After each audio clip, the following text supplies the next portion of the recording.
in love for the first time at 14. It wasn't with Jacob Saperstein, although that would have made my mother burst with happiness, pride, and a home-cooked meal of sweet noodle kugel and potato latkes. No, my first love was Rochester, the object of Jane Eyre's undying passion. Maybe I felt an affinity with her since we were both named Jane. Maybe that affinity stemmed from the fact that she was always described as a plain-featured girl, and I always felt exceptionally plain-featured. Whatever the reason, at the ripe old age of 14, I fell for James Rochester. I thought he was everything a man should be. Older, sophisticated, mysterious, passionate, and most of all, tortured. I mean, come on, love shouldn't be easy. I spent the next 10 years of my life looking for Rochester. I met Tom. He was my American lit professor. He was older, he was sophisticated, but he didn't even register on the tortured scale. Tom was more the Scotch pipe and leather-bound book variety. No problem too big not to be solved with a quiet night reading in the study. Boring. Next I met Saul. Now Saul was tortured. It wasn't the moody, broody Rochester type of tortured though. No, Saul was a weeper. He cried at everything. Cute kids, lonely old people, lost puppies. Sure, I could get behind that, but it didn't stop there. He cried at restaurants when the specials were sold out. He cried in the park if it started to rain. He cried at movies, and I'm not talking terms of endearment. I'm talking Jaws. He cried when he forgot his wallet, lost a contact, broke a shoelace. We dated for 4 years. I never left my apartment without a travel pack of tissues.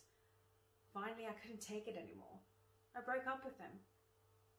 He cried. After Saul was Asher. Asher.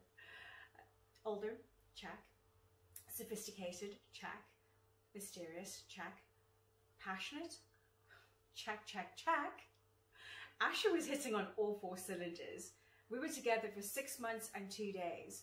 We spent the 6 months in bed. Seriously, I had to quit my job. We were only out of bed for 2 days, the day we met and the day he left. I'm still not sure what happened. Maybe passion like that can't sustain itself. Maybe we should have talked more, tried to connect on a level other than the physical. Open our hearts out to each other, learn each other's last names. Oh well. It was good while it lasted. After Asher disappeared, I was ready to get serious. I was 10 years older, I still hadn't found my Rochester. Desperate times and all that, I went online. You know, one of those dating apps. I filled out my profile, wanted, dark, strong, stern man with a Byronic temperament and a reckless passion. Careful what you wish for. Then through the magic of the World Wide Web, my Rochester appeared in the form of Stephen. Stephen was 10 years older than me, a freelance writer, protective of his material and his sources, and he loved me. Oh yeah, and there was his secret. No illegitimate child, no wife stuffed in the attic. I could have handled that. I knew he was hiding something, and I knew he was plagued by it, but he didn't offer to tell, and I didn't ask. I think I liked not knowing. Despite the secrets, or maybe because of them, we were really happy for a while. We moved in together. We got married.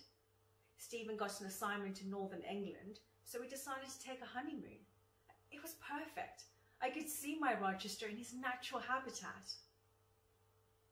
We'd been there for 3 days. We were coming back from the pub. We had a few too many. We were laughing and stumbling our way back to the cottage. He tripped on a cobblestone. I laughed and said, "You're a bad drunk."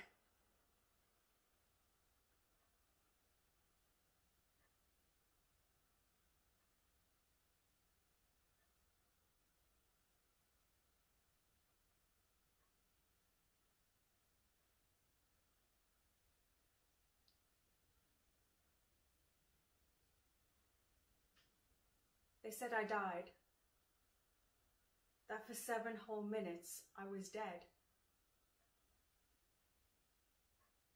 That's what happens when someone holds their hands around your throat until you pass out.